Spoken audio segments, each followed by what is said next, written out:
24 exclusive സംസ്ഥാനത്തെ police സ്റ്റേഷനുകളിൽ വാഹനങ്ങൾക്ക് ഇന്ധനം നിറയ്ക്കാൻ പണമില്ല. ഓരോ സ്റ്റേഷനുകൾക്കും ലക്ഷങ്ങളുടെ ബാധ്യത.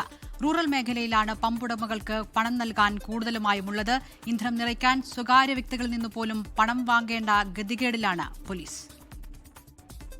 ഇന്നലെയാണ് അത്യാധുനിക സൗകര്യമുള്ള 150ഓളം വാഹനങ്ങൾ മുഖ്യമന്ത്രി പിണറായി വിജയൻ കേരള പോലീസിന് കൈമാറിയത്.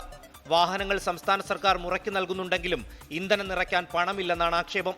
റൂറൽ മേഖലയിൽ പോലീസ് സ്റ്റേഷനുകൾ പമ്പുടമകൾക്ക് നൽകാനുള്ളത് ലക്ഷങ്ങളാണ്. ഓരോ പമ്പുകൾക്കും 10 ലക്ഷം മുതൽ 15 ലക്ഷത്തോളം രൂപ ബാധ്യതയുണ്ട്. പണം നൽകാത്തതിനാൽ പോലീസിന് പമ്പുകളിൽ നിന്ന് ഇപ്പോൾ ഇന്ധനം നൽകുന്നില്ല. അത്യാധുനിക സൗകര്യമുള്ള വാഹനമൊക്കെ നൽകുന്നുണ്ട്. പക്ഷേ ഇന്ധനം നിറയ്ക്കാൻ കാശ് എവിടെ സാർ എന്നാണ് പോലീസ് ഉദ്യോഗസ്ഥർ ഓരോരുത്തരും ചോദിക്കുന്നത്. ഡീസൽ നിറയ്ക്കാൻ പണമില്ലാത്തതിനാൽ രാത്രി പരിശോധനയുൾപ്പെടെ ഒഴിവാക്കുകയാണ് പോലീസ്. അത്യാവശ്യത്തിന് സ്വകാര്യ വ്യക്തികളിൽ നിന്ന് കടം വാങ്ങും.